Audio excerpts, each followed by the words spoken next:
Shalom bagi kita semua. Kami mempunyai waktu sebentar untuk kesediaan ibu-ibu yang terkasih untuk mendengarkan dan mengikuti kegiatan kami dalam rangka untuk menyelesaikan tuntutan tugas mata kuliah kami. Kami berterima kasih untuk waktu yang telah diluangkan, dan mungkin kalau sekarang ibu-ibu melihat wajah-wajah baru, kami undang teman-teman untuk maju ke depan. Kita harus memperkenalkan diri agar ibu-ibu bisa mengenal kita satu persatu. Baik, dimulai dari saya. Mungkin sudah biasa melihat saya. Saya Putri Kutasoin. Kami dari IAKN Tarutung, dari mata kuliah bimbingan penulisan gereja, akan melakukan penyuluhan gereja kepada kaum ibu atau BWMI di tempat ini. Baiklah, shalom. Perkenalkan, nama saya Mas Yandri Semanau. Saya dari Surga, tetapi sebenarnya terlalu kapan di tengah. Shalom, perkenalkan, nama saya Melani Pujani Malau, asal saya dari Sikalam. Saya mahasiswa IAKN Tarutung. Shalom, saya namanya Juliana Simanjuntak, asal saya dari Riau di Malang. Shalom, perkenalkan, nama saya Reda Puri Ramayana Saragi. Saya berasal dari Tujuh Tinggi.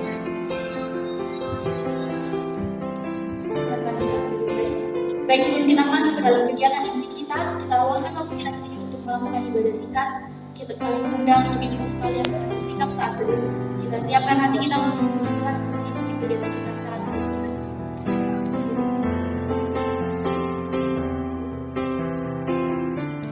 Mari kita berdoa. Tuhan Yesus yang baik, terima kasih untuk berkat yang telah Tuhan berikan saat siang hari ini. Tuhan, kami akan melaksanakan kegiatan kami berupa penyuluhan agar kami bisa selalu belajar pengalaman dari ibu-ibu, belajar kembali melalui kita. Tuhan, kami serahkan kegiatan kami hari ini dalam tangan. Biarlah kiranya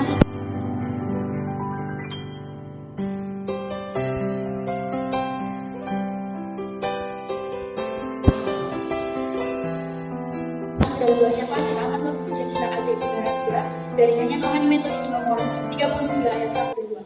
Ajaib benar 3-2 ya. Ajaib benar anugerah membantu hidupku, ku tak bercelah.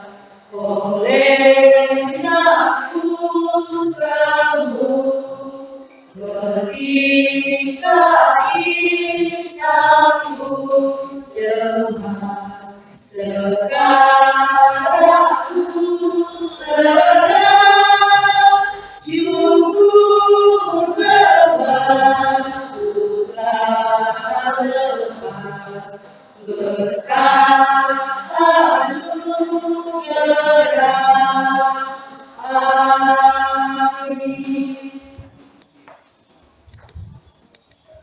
Baiklah, kita satukan hati kita bersatu dalam doa. Allah Bapa kami yang bertata dalam kerajaan surga, kembali Tuhan kami mengucapkan syukur kepadamu buat segala pemberkatan Tuhan atas kehidupan yang masih Tuhan berikan kepada kami, sehingga Tuhan kami dapat berkumpul di gereja ini untuk melakukan acara penyuluhan. Tuhan Yesus, kiranya Tuhanlah yang memberkati peribadahan kami ini, berkati juga Tuhan acara penyuluhan kami ini, kiranya berjalan dengan baik sesuai dengan kehendak-Mu. Begitu juga Tuhan dengan ibu-ibu BWMI yang telah memberikan hatinya untuk datang ke gereja ini dan melakukan penyuluhan ini, kiranya Tuhanlah yang memberkati, memberikan kesehatan, panjang umur, berkati setiap keluarganya, berkati setiap anaknya, berkati setiap rezeki dari ibu-ibu ini. Begitu juga Tuhan dengan kami yang melakukan penyuluhan agama ini, kiranya Tuhanlah yang memberkati perkuliahan kami juga Tuhan, memberikan kami kesehatan, memberkati kedua orang tua kami yang berada di kampung. Begitu juga Tuhan dengan semua warga jemaat yang berada di gereja ini, kiranya Tuhanlah yang memberkati, memberikan kesehatan, memberkati setiap rezekinya, memberkati setiap keluarganya. Begitu juga Tuhan dengan Ibu Pendeta kami, Ibu Endri Tonga, kiranya Tuhanlah yang memberkatinya Tuhan, berkati setiap pelayanannya, berkati setiap keluarganya, berkati apapun yang dilakukan ingat pendeta kami ini. Di atas semuanya Tuhan, kami tahu kami adalah manusia yang lemah, manusia yang penuh akan dosa, kiranya Tuhanlah yang menghapuskan dosa kami, agar kami mampu dan layak disebut nama-Mu. Terima kasih Tuhan, terpujilah nama-Mu, dalam nama anak-Mu Tuhan Yesus Kristus, kami berdoa dan mengucapkan syukur kepada-Mu. Amin. Sebelum kita mendengarkan sapaan firman Tuhan pada siang hari ini, kita angkat lagu pujian kita dari nyanyian rohani metodis nomor 104 ayat 1 dan 2, semua yang letih lesu. Semua yang letih lesu, 3-2 ya. Semua yang letih lesu, berdosa bercela,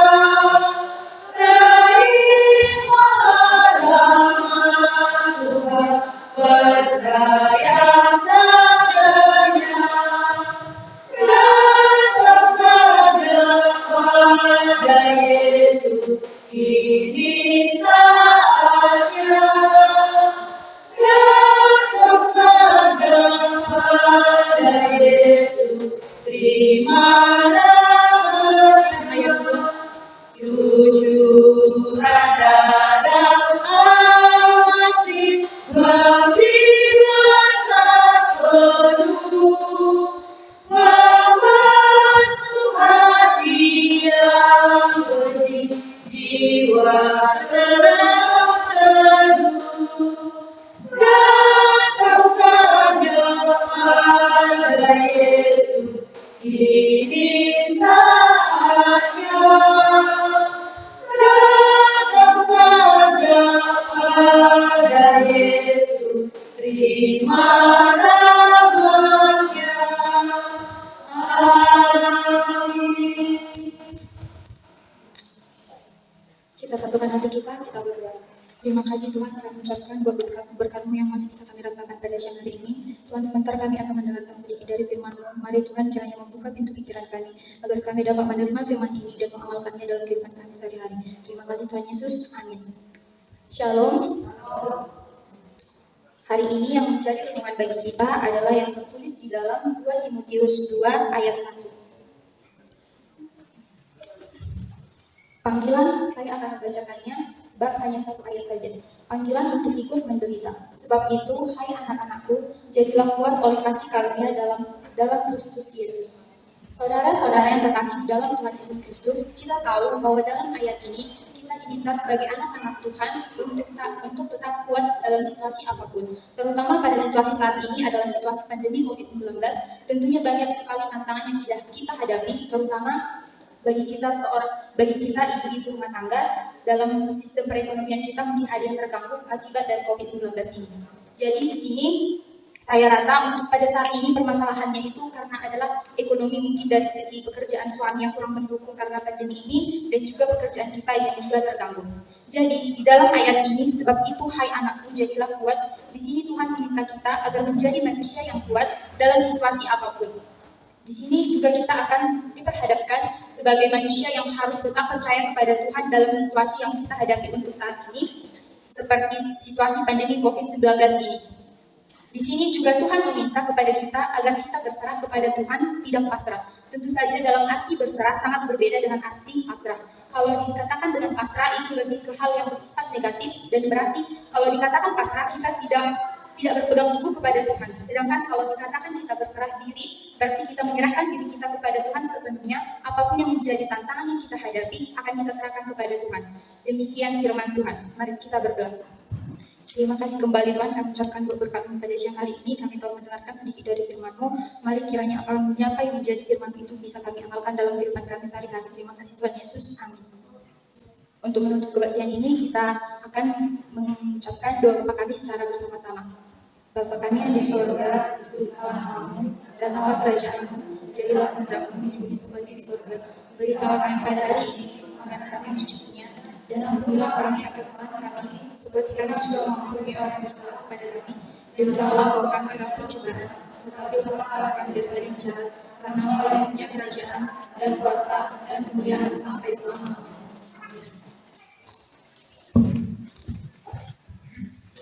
Baik, saya akan sapa kita sekali lagi. Shalom. Baik, mungkin tadi waktu perkenalan ada yang kurang. Kenapa kami memilih PWMI untuk menjadi sasaran tuduhan kami? Alasan yang pertama, karena kami tahu sudah ada tonggak utama di tempat ini. Karena selama saya bekerja di sini, saya sudah melihat bagaimana antusiasme, bagaimana kondisi ibu-ibu saat menyapa kami ketika kami datang. Kami merasakan sesuatu yang berbeda, karena kami merasa di sini ibu-ibu semuanya on profesi, semuanya bekerja. Berarti ibunya pun selain sudah bekerja di luar, melakukan aktivitas lainnya, aktivitas yang utama adalah mengajari anaknya. Berarti anak-anak yang baik dan yang manis itu berasal dari didikan kedua orang tua yang baik. Salah satunya adalah ibu. Itu yang menjadi alasan kami. Maka kami memilih PWMI di tempat ini karena kami ingin mari sama-sama belajar. Kami belajar dari pengalaman ibu-ibu sekalian, dan ibu-ibu boleh mengajari kami. Jadi berdirinya kami di sini bukan untuk mengajari dan menggurui, tetapi untuk mari sama-sama belajar. Mungkin yang kami tahu sekarang hanya teori yang berdasarkan Alkitabiah dari apa yang sudah kami pelajari. Tetapi kami percaya apa yang sudah kami lakukan ini karena kami juga lihat dari keberanian dan ketangguhan ibu-ibu sekalian.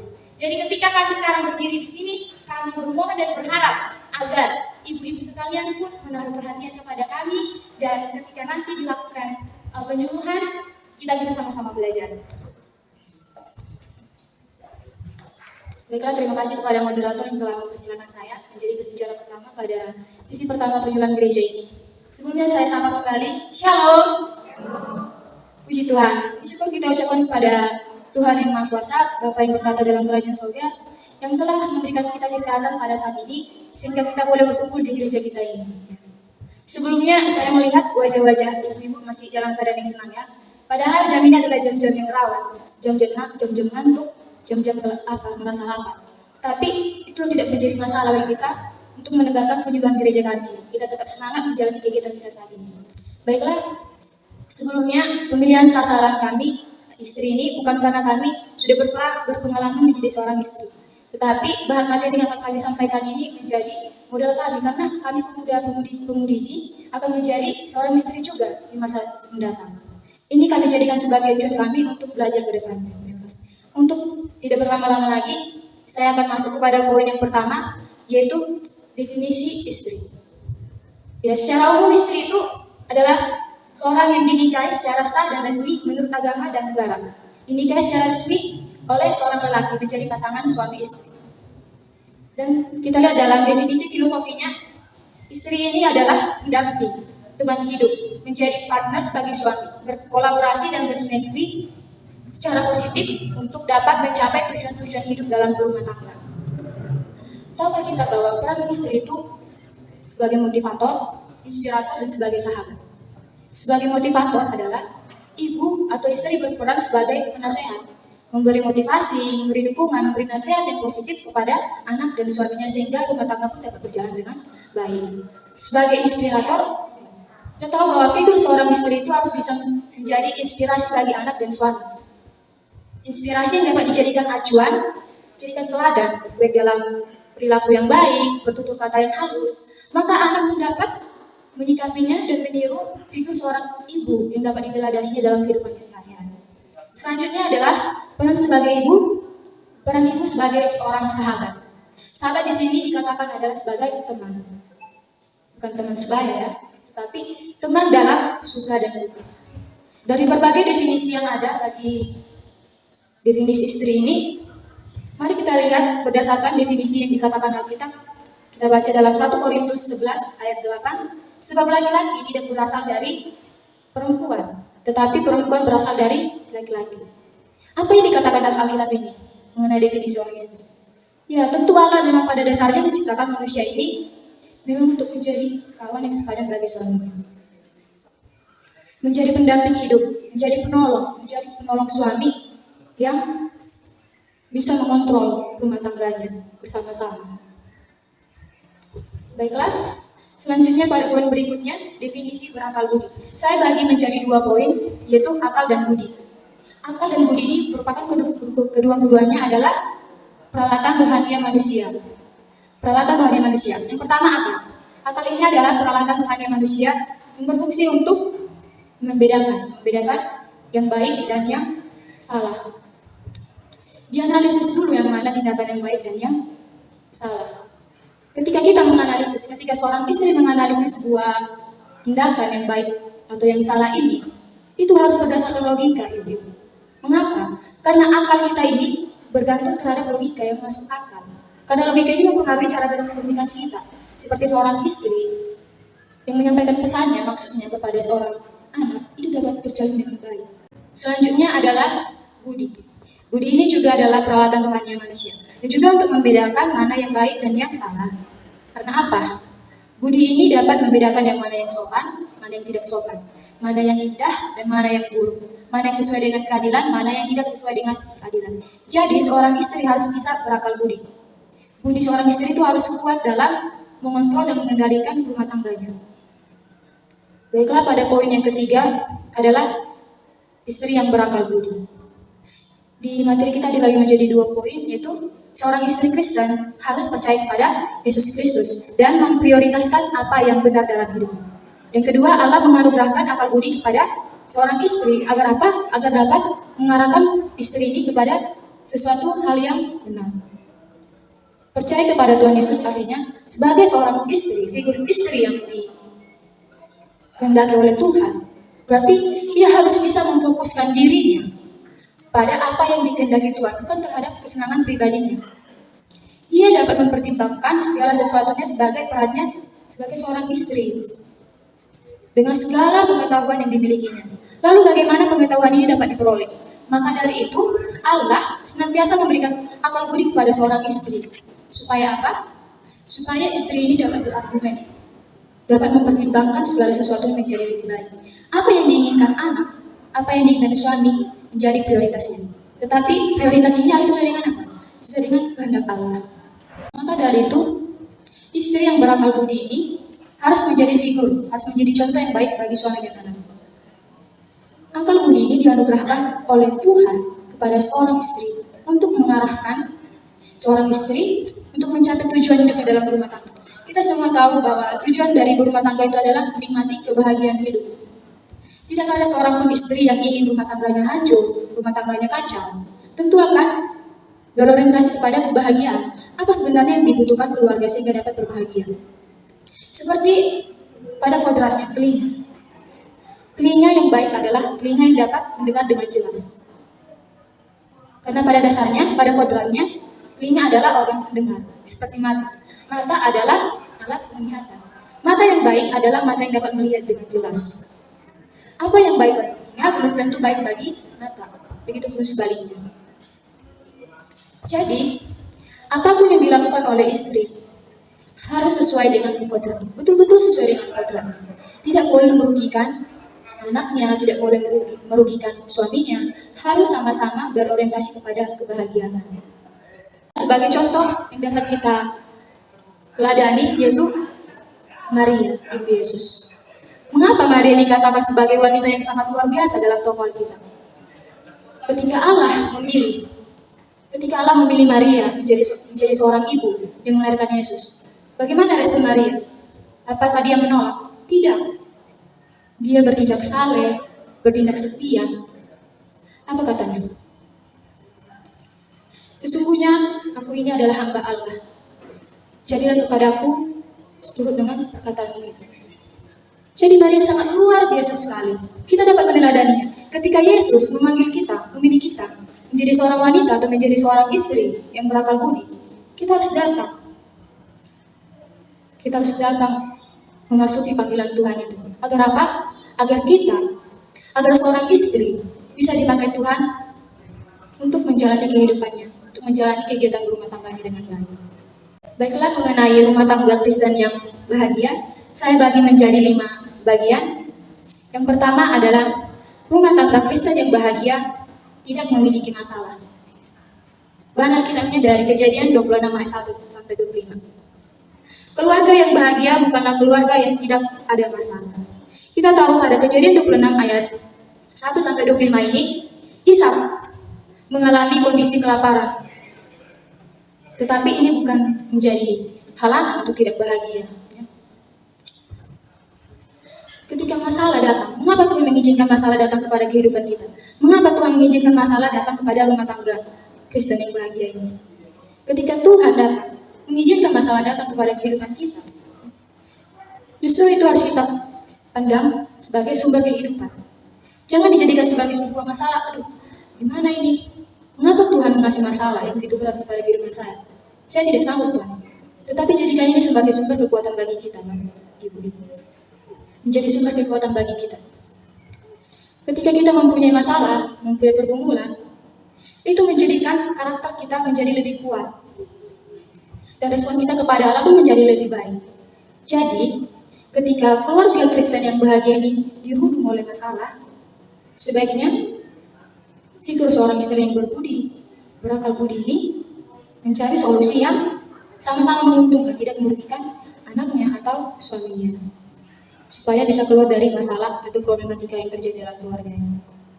Yang kedua adalah keluarga Kristen.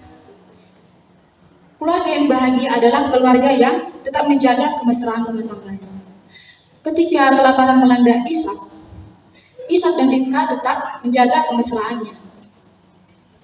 Ishak dan Ribka tetap menjaga kemesraannya. Tuhan menginginkan ketika kita dilanda masalah, kemesraan dalam rumah tangga, kehangatan dalam rumah tangga itu jangan hilang. Karena kehangatan dalam rumah tangga itu adalah tempat ternyaman bagi seorang istri, anak, dan suami.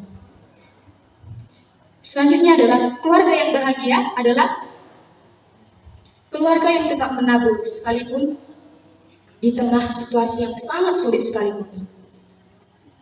Ketika Tuhan mengizinkan masalah tadi datang, bagaimana kita menghadapinya? Ada 5 bahasa kasih dalam hidup ini mengenai menabur sekalipun di situasi yang sulit. Yang pertama adalah tetap berkata yang positif dan mendukung bagi keluarga. Ya tentu jika perkataan seorang ibu kasar kepada anaknya, maka si anak pun akan membentak. Seperti itu yang saya temui di beberapa tetangga saya di Sibolga. Ketika ibunya berkata kasar, anaknya malah berkata kasar juga. Jadi perlu dipikir kembali bahwa istri yang baik, istri yang berakal budi ini harus dapat menjaga tutur katanya. Karena kita wanita adalah seperti cermin. Jika cermin itu retak, tidak akan bisa kembali lagi. Seperti kertas putih, jika dicolek kembali, tidak akan kembali seperti semula. Jadi, figur seorang istri yang berakal budi ini sangat sensitif sekali. Ya ibu-ibu, sangat sensitif sekali. Karena apa? Karena istri ini dijadikan sebagai acuan, seperti yang saya katakan tadi. Jadi kita sebagai seorang istri, sebagai wanita yang berakal budi harus berhati-hati dalam bertutur kata, bersikap, agar anak-anak kita nanti pun, anak-anak istri tersebut dapat menjadikan ibunya itu sebagai acuan. Wah, ibu saya sangat baik, jadi saya harus bertindak juga seperti ibu saya, bertindak baik, bertutur kata halus, ya, tidak mudah berbohong, tidak membentak ibu saya ketika ibu saya menyuruh saya mengerjakan tugas. Lalu yang kedua adalah mempunyai waktu yang berkualitas bagi keluarga. Tentu dalam berumah tangga, ya, waktu itu sangat penting untuk menjaga kemesraan dalam rumah tangga. Saling bercerita, berbagi kesan. Seorang anak perempuan berbagi cerita kepada ibunya, atau anak laki-laki berbagi cerita kepada ibunya. Saling berbagi cerita. Jika terjadi masalah terhadap anaknya, ibunya datang memberi solusi. Solusi yang dapat dijadikan sebagai jalan keluar, bukan malah menambah masalah. Yang ketiga adalah memberi yang terbaik bagi keluarga. Memberi yang baik bagi keluarga. Kita tahu bahwa yang terbaik dalam keluarga itu adalah kebahagiaan. Jadi seorang istri harus tahu apa sih yang dibutuhkan bagi keluarga saya, supaya keluarga saya itu dapat berjalan dengan bahagia, tidak ada pertengkaran, baik istri terhadap suami atau ibu terhadap anaknya. Jadi perlunya memberi kebahagiaan yang terbaik bagi keluarga. Yang keempat adalah sentuhan yang berarti bagi keluarga. Sentuhan yang dimaksud di sini adalah bukan sentuhan secara fisik, tidak. Tetapi sentuhan di sini lebih ke logika. Bagaimana kita merespon ketika ada seorang ibu dengan anak yang saling bercerita. Ibunya mendengarkan cerita anaknya, tetapi ibunya tidak merespon. Yang ada jadi si anak itu merasa tidak ada tempat sandaran lagi. Karena ibu adalah tempat terdekat anak-anaknya untuk bercerita. Yang kelima adalah melayani keluarga dengan kasih. Melayani keluarganya dengan kasih. Kasih ini seperti apa? Bagaimana seorang ibu melayani kasih? Melayani keluarga dengan kasih. Tentu ibu yang baik akan mengajak anaknya beribadah.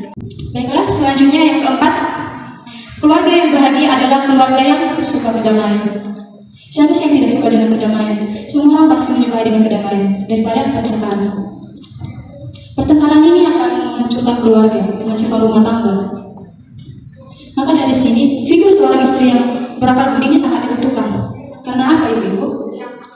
Kedamaian berasal dari figur seorang istri yang berakal budi. Jika seorang istri tidak berakal budi, maka rumah tangga ini akan kacau. Tidak ada pengontrol, tidak ada pengendali. Jangan kita rasa bahwa seorang istri hanya sebagai bendahara atau mengganggu keluarga. Tapi tidak begitu. Lebih dari situ, bahwa seorang ibu, istri yang berakal budi harus betul-betul mengetahui bagaimana titik yang sering muncul dalam keluarga sehingga terjadi pertengkaran. Maka cari solusi-solusi yang memadai yang tidak merugikan suaminya dan anaknya. Mencari kedamaian yang tulus dalam hati masing-masing. Yang kelima adalah keluarga yang bahagia adalah keluarga yang tidak menjauh dari Tuhan. Sebagai seorang figur istri yang berakal budi, seperti saya bilang tadi, istri yang berakal budi adalah istri yang percaya kepada Tuhan Yesus dan memprioritaskan hal-hal yang benar untuk kehendak Tuhan. Jadi, keluarga yang bahagia adalah keluarga yang tidak menjauh dari Tuhan. Kita tahu jika kita menjauh dari Tuhan, hidup atau rumah tangga akan mencobalah. Jadi diperlukan figur seorang istri agar semakin mendekatkan keluarganya kepada Tuhan.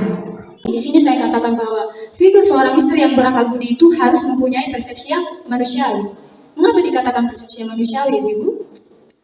Ada bisa menjawab, ibu-ibu? Persepsi figur seorang istri yang manusiawi. Nah, dikatakan di sini persepsi manusiawi karena apa? Karena manusia ini memiliki akal budi. Logikanya, masa kan seorang istri membunuh anaknya? Kan sungguh tidak manusiawi. Tuhan tidak pernah mengajarkan bahwa membunuh adalah hal yang halal. Sebenarnya membunuh ini sudah di luar pikiran seorang ibu yang berbestadi. Pikirannya sudah gelap gulita sehingga tega membunuh anaknya. Digorok pakai pisau. Yang dua lagi terbujur kaku di rumah sakit. Beritanya sudah di mana-mana. Saya pernah searching di Instagram. Kalau kita bayangkan, jika tidak ada persepsi manusiawi dalam diri seorang istri, maka tidak usah dia menjadi seorang istri. Karena sebagai seorang istri itu tidak mudah. Sangat banyak peran yang akan dihadapinya. Jadi, marilah menjadi seorang istri yang berakal budi. Menggunakan logika ini dengan semaksimal mungkin. Berpikir bahwa saya seorang istri, apa yang dibutuhkan keluarga saya untuk menjadi bahagia? Saya akan memikirkan sebuah persepsi manusiawi saya bahwa jika saya melakukan ini, apa yang akan terjadi? Risiko apa yang akan saya ambil? Jika risikonya besar, ya tidak usah diambil. Tetapi dicari jalan tengahnya bagaimana problematika dalam keluarga itu dapat terselesaikan. Karena akal budi ini dianugerahkan Tuhan kepada figur seorang istri, supaya istri ini dapat dipakai Allah sesuai dengan kehendaknya, membina rumah tangganya, membina keluarganya, anak-anaknya, suaminya, menjadi semakin dekat kepada Tuhan. Yang penting, yang terutama adalah persepsinya, bagaimana menjadi seorang istri yang berakal budi. Baiklah, terima kasih, demikian materi pertama yang dapat saya sampaikan. Semoga dapat bermanfaat. Saya kembalikan kepada moderator. Shalom. Ibu-ibu, saya mau tanya, apakah sudah lapar? Sudah lama kita berdoa sama-sama biar berkat Tuhan turun, tiba-tiba datang snack sama kita. Oh, nggak sampai 5 menitnya, udah datang ya snacknya dari belakang. Boleh dibagi? Ternyata baikkan ya Tuhan, dan berdoa kita lama-lama udah datang snack. Puji Tuhan. Tadi kata pembicara kita, who is the wife? Wanita atau istri itu adalah inspiration builder, pembangun inspirasi bagi keluarga. Jadi namanya pembangun ya, kontraktor aja yang membangun bangunan yang kelihatannya besar roboh itu sudah sangat kuat, tahan banting, apalagi seorang ibu, gitu kan? Kami sebagai anak-anak, kami di depan ini masih sebagai anak-anak, tapi kami bisa jadi ibu juga nanti. Entah itu ibu rumah tangga ataupun ibu guru di sekolah. Sama-sama inspiration builder, sama-sama motivator, apalagi semuanya yang berat-berat itu ditanggung sama ibu. Ada yang bilang kayak begini katanya, kalau bapak-bapak nggak ada, ibu bisa menggantikan bapak. Tapi kalau ibunya nggak ada, bapaknya ketangkepin gara-gara ditinggal ibunya. Makanya kita diam-diam karena ada Pak Sitorus di sini, pura-pura nggak dengar dulu bapak ya. Jadi kalau misalnya ada kebanyakan, kalau duluan istrinya nggak ada, pasti si bapak mencari istri baru. Karena apa? Sakit kepalanya ngurusi rumah. Apalagi ibu yang di sini, udah luar biasa sekali, udah kerja di luar, di rumah anaknya masih, mak minum susu, mak mau makan. Belum lagi, mak di mana kos kakiku mak? Mak di mana ini ibu kenapa? Padahal mamanya datang udah langsung dapat. Sekali pakai kedip yang nggak ada kian bisa jadi ada di situ. Itulah figur ibu-ibu, luar biasa kan? Masih ada satu lagi topik. Boleh ibu-ibu sambil menikmati snacknya, tidak apa-apa daripada nanti bisa kami bingung mau bawa kemana. Oke? Jadi lanjut lagi kepada pembicara kami yang kedua. Dokter dipersilakan. Baiklah, saya akan menyapa ibu-ibu sekalian. Shalom ibu PWMI. Shalom. Masih semangat mendengarkan materi selanjutnya? Puji Tuhan. Materi yang selanjutnya yaitu mengenai ciri-ciri wanita yang berakal budi. Perlu kita ketahui semua bahwa menjadi seorang istri tidak hanya cukup pandai memasak, pandai mencuci baju, pandai menyetrika, dan pandai pekerjaan rumah lainnya. Tetapi menjadi seorang istri itu harus mempunyai akal budi. Adakah di sini ibu-ibu yang tahu salah satu ciri-ciri wanita yang berakal budi?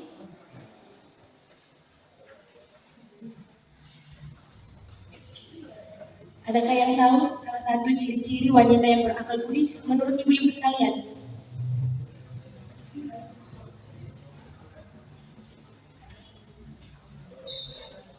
Kepada Inang Pendeta, apakah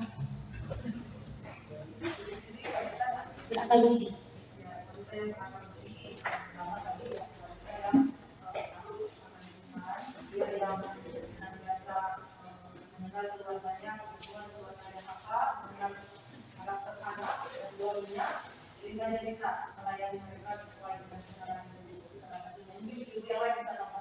Adakah ibu-ibu yang lain yang ingin menambahkan?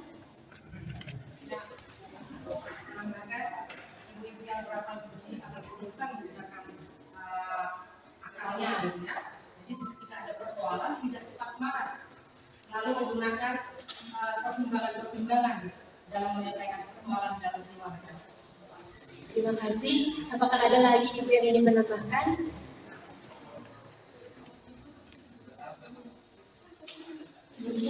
Mungkin tidak ada lagi. Ya, terima kasih buat ibu-ibu yang telah menjawab. Jawabannya sangat luar biasa. Dan yang akan kita bahas sekarang yaitu mengenai ciri-ciri wanita yang berakal budi menurut kitab Amsal 19 ayat 14 sampai 20. Di sini ada 6 ciri-ciri, kami mengambil ada 6 ciri-ciri wanita yang berakal budi. Bisa ibu-ibu sekalian melihatnya di dalam kertas yang telah kami bagikan. Di situ ada 6. Yang pertama adalah istri yang berakal budi adalah yang hidupnya tidak berorientasi pada rumah dan harta warisan. Itu bisa kita lihat di Amsal 19 ayat yang ke-14. Mari kita membaca secara bersama-sama. Amsal 19 ayat yang ke-14. 1, 2, 3 ya. Rumah dan harta adalah warisan nenek moyang, tetapi istri yang berakal budi adalah karunia Tuhan. Nah, di sini dikatakan wanita yang berakal budi itu adalah wanita yang tidak berorientasi pada harta, tidak berorientasi pada kekayaan, tetapi wanita yang berakal budi itu adalah wanita yang berorientasi pada karunia Tuhan. Jika wanita sudah berorientasi pada karunia Tuhan, maka Tuhan akan memberikan kepada wanita itu akal budi yang luar biasa. Jika wanita itu telah menerima akal budi dari Tuhan, otomatis bukan kekayaan yang kita kejar, tetapi kekayaan itu yang mengejar kita. Artinya, jika kita telah menerima akal budi dari Tuhan, maka berkat itu akan datang kepada kita dengan melimpah-limpah.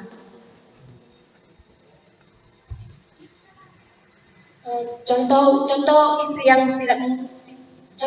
berakal budi yang pertama yaitu tidak mengutamakan harta suaminya dalam hidupnya. Misalnya rumah, aset, ladang, dan kekayaan lainnya. Tetapi istri yang berakal budi itu istri yang bijaksana serta takut akan Tuhan dan biasa kita sebut sebagai istri yang saleh. Ciri-ciri istri yang berakal budi yang kedua yaitu istri yang berakal budi adalah istri yang hidupnya tidak dalam kemalasan. Dapat kita lihat di ayat yang ke-15, saya meminta salah satu ibu-ibu membacakan ayat ke-15. Kemalasan mendatangkan tirunya, dan orang yang lambat akan menderita lapar. Terima kasih. Nah, ciri seorang istri yang berakal budi adalah hidupnya tidak dalam kemalasan. Nah, jika kita menjadi wanita yang malas, maka suami atau keluarga kita akan kelaparan. Orang yang malas adalah orang yang tidak berakal budi. Bukan hanya itu, orang yang malas adalah orang yang tidak memiliki masa depan yang Jadi cerah. orang malas itu sama dengan orang yang tangannya lambat. Dan seperti yang kita ketahui, tangan yang lambat itu mendatangkan kelaparan atau kemiskinan. Contoh istri yang malas itu seperti istri yang lama bangun pagi-pagi, dan contoh lainnya seperti istri yang sibuk dengan HP atau gadgetnya. Misalnya masak sambil main HP, nyuci baju sambil main HP, bangun tidur langsung main HP, scroll TikTok, update status. Nah, itu salah satu ciri-ciri istri yang pemalas. Tapi saya percaya di PWMI di sini tidak ada yang seperti itu. Amin. Nah, selanjutnya ciri-ciri istri yang berakal budi yang ketiga adalah yang hidupnya memiliki belas kasihan. Mari kita membaca bersama-sama di ayat yang ke-17. 1, 2, 3 ya. Siapa menaruh belas kasihan kepada orang lemah, menyertai Tuhan yang akan membalas perbuatannya itu. Nah, salah satu sifat wanita itu adalah keibuan. Pasti keibuan. Dan keibuan itu tidak bisa dipisahkan dengan kelemah lembutan. Dan kelemah lembutan itu tidak bisa dipisahkan dengan belas kasihan. Jadi semuanya ada hubungannya. Jadi salah satu ciri wanita yang berakal budi adalah wanita yang memiliki belas kasihan. Ketika melihat orang lain dalam kesusahan, dia menaruh belas kasihan dan membantu orang itu. Tidak ada bilang, oh kasihannya itu, tapi tidak dibantu. Tapi istri yang berakal budi itu memiliki belas kasihan dan mau membantu. Jika kita melakukan ini, membantu orang seperti yang dikatakan firman Tuhan tadi, kita sama dengan memintai Tuhan. Jadi apa yang kita lakukan kepada orang itu, yang kita bantu, akan dibalas oleh Tuhan kepada kita dengan lebih berlimpah-limpah. Jadi jangan takut misalnya membantu orang lain kita jadi kesusahan, tetapi dengan kita membantu orang lain itu sama dengan kita memintai Tuhan. Jadi Tuhan akan memberikan kepada kita berkat yang lebih-lebih melimpah. Contohnya misalnya, contoh istri yang berbelas kasihan misalnya adalah tetangganya yang misalnya ekonominya lagi down dan dia meminta bantuan kepada seorang istri itu misalnya untuk membeli beras gitu kan. Jadi misalnya tetangganya itu mau meminjam uang kepada istri itu, tapi jadi yang dilakukan istri yang berakal budi itu pasti dia membantu tetangganya itu. Nah, ciri-ciri keempat istri yang berakal budi adalah istri yang hidupnya dapat mengajar anak-anaknya. Dapat kita lihat di ayat yang ke-18. Boleh salah satu dari ibu membacakannya ayat 18. Ajarlah anakmu selama ada kemampuan, tetapi jangan engkau menginginkan demikian. Terima kasih buat ibu. Nah, salah satu ciri-ciri istri yang berakal budi adalah istri yang dapat mengajari anak-anaknya. Tapi di sini dikatakan, sekalipun kita mengajar anak-anak itu, jangan kita mengharapkan kematiannya. Maksudnya di situ, misalnya adalah anak-anak kan biasanya bandel, tidak mau diatur, tidak mau disuruh, melawan. Jadi kita harus mengajari anak-anak itu. Kita tidak boleh mengutuki anak-anak itu, misalnya mengeluarkan kata-kata yang tidak seharusnya. Bahkan ada juga ibu-ibu yang langsung seperti udahlah mati aja kayak gitu. Itu tidak boleh. Seperti yang dikatakan firman Tuhan, jangan kita menginginkan kematiannya. Nah, jadi cara kita mengajar anak-anak itu adalah lebih baik dengan cara yang lemah lembut. Karena kalau kita dengan cara kekerasan, anak itu jadi lebih keras kepada kita. Sekali kita buat cara keras, gak bisa lagi, gak mempan lagi nanti cara lembut. Jadi kita sebagai istri yang berakal budi adalah istri yang mendidik anaknya dengan cara kelemah lembutan. Yang ciri istri yang berakal budi yang kelima adalah istri yang hidupnya tidak cepat marah. Mari sama-sama kita membaca di ayat 19. 1, 2, 3 ayat. Orang yang sangat cepat marah akan kena denda, karena jika engkau hendak menolongnya, engkau hanya menambah marahnya. Survei membuktikan bahwa seorang istri cepat marah jika keadaan ekonomi sedang merosot. Keadaan misalnya penghasilan sedang menurun. Biasa itu ibu-ibu kalau uangnya lagi menipis suka marah-marah. Benar atau salah? Ya. Itu fakta. Cobalah kita sebagai istri yang berakal budi jangan lekas marah. Misalnya jika kebutuhan kita tidak terpenuhi, maka yang kita lakukan yaitu mendoakan pekerjaan kita, pekerjaan suami, dan berdoa juga kepada Tuhan agar kita diberi kesabaran dalam menghadapi persoalan. Cobalah untuk menguasai diri, jangan karena nggak ada uang marah-marah sama anak, suami pulang kerja langsung dimarah-marahi, semua marah-marah gitu. Jadi sebagai istri yang berakal budi tidak boleh cepat marah, karena orang yang cepat marah itu memperbesar kebodohannya sendiri. Nah, yang keenam yaitu ciri-ciri istri yang berakal budi yang keenam adalah istri yang mau menerima nasihat dan didikan. Mari kita sama-sama membaca di ayat yang ke-20, 1, 2, 3 ya. Dengarkanlah nasihat dan terimalah didikan supaya engkau menjadi bijak di masa depan. Nah, untuk mendapatkan akal budi di masa depan, jadilah wanita yang bisa dinasihati, bisa dididik, jangan membangkang. Misalnya dinasihati suaminya gini kan, janganlah boros-boros sekali, jangan check out Shopee terus, COD. Misalnya ada, ya biasa kan ibu-ibu itu suka pasti belanja, lapar mata gitu. Jadi kalau dinasihati suaminya, jangan membangkang gitu. Sebagai istri yang berakal budi, jika dinasihati suaminya pasti akan diterima gitu. Tidak hanya diterima, tetapi dilakukan. Nah, sehebat-sehebatnya istri, jika dia tidak mau menerima nasihat dari orang lain, maka dia akan kehabisan energi dalam menjalani hidup ini. Jadi, jika seorang istri itu tidak mau dinasihati, maka istri itu akan menjadi bodoh. Nah, sekianlah ciri-ciri istri yang berakal budi. Selanjutnya, masuk ke relasi antara istri yang berakal budi dengan rumah tangga Kristen yang bahagia. Keluarga mana sih yang tidak mengidam-idamkan rumah tangganya bahagia? Pasti semua keluarga menginginkan rumah tangganya bahagia. Menjadi sebuah rumah tangga yang harmonis dan bahagia adalah keinginan setiap orang. Nah, jadi istri yang berakal budi yang dimaksud di sini adalah istri yang bijaksana dan tentu akan takut akan Tuhan. Berakal budi atau bijaksana jauh lebih penting dari sekedar penampilan fisik. Jadi memang cantik itu penting, penampilan fisik itu memang penting. Tapi istri yang berakal budi itu jauh lebih penting daripada penampilan fisik. Dan dikatakan di sini jika seorang pria atau suami mendapatkan istri yang berakal budi itu jauh lebih berharga daripada harta dan warisan. Dapat kita lihat di Amsal 18 ayat 22. Saya akan membacakannya. Siapa mendapat istri mendapat sesuatu yang baik dan ia dikenan Tuhan.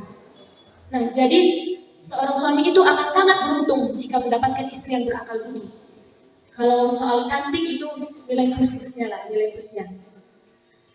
Nah, memiliki pernikahan yang bahagia tidak terlepas daripada peran seorang istri dalam membimbing rumah tangganya. Jadi istri itu sangat berperan penting dalam membina rumah tangganya. Di sini terdapat sebuah relasi yang kuat antara pengaruh istri yang bijaksana, istri yang berakal budi terhadap rumah tangga Kristen yang bahagia.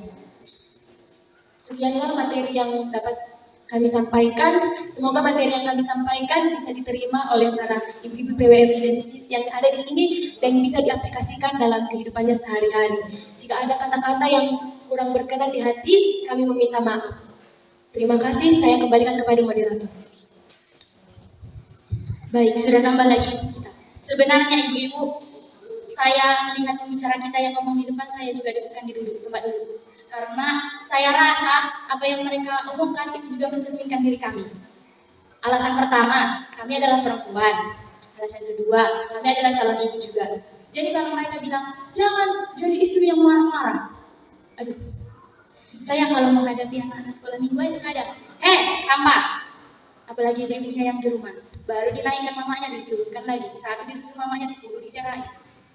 Agak jadi tantangan sama kita kan ibu-ibu sebenarnya. Tapi itulah tadi kata Mas Yan pun sudah bilang, we are the builder inspiration. Terus lagi kalau saya dengar dari tadi omongannya Ibu Redopri, calon Ibu Redopri, apa yang sudah mereka bicarakan itu sebagai pre-service untuk kami. Jadi kami tidak mengajari ibu-ibu karena sebenarnya kami lebih mengajari diri kami sendiri. Karena apa yang diomongkan kok jadi lebih masuk ke kami. Karena kalau dibilang malas, di kampung kami yang orang malas, mana ada ibu PWMI yang malas? Di kampung kami di sini nggak ada. Mana ada ibu PWMI yang marah-marah? Nggak ada. kampung kami itu ada. Di sini nggak ada. Hebat di semua di sini PWM. Di sini nggak ada. Pokoknya nggak ada yang malas, nggak ada yang tukang marah-marah. Buktinya sekarang kami sudah lama sekali berdiri di sini, ibu-ibu masih tetap duduk di tempat. Sudah luar biasa. Terima kasih untuk kehadiran ibu-ibu sekalian. Dan kami meminta tolong sekali lagi, kami akan membagikan kuesioner berupa angket. Dihubungi teman-teman untuk bantu membagi.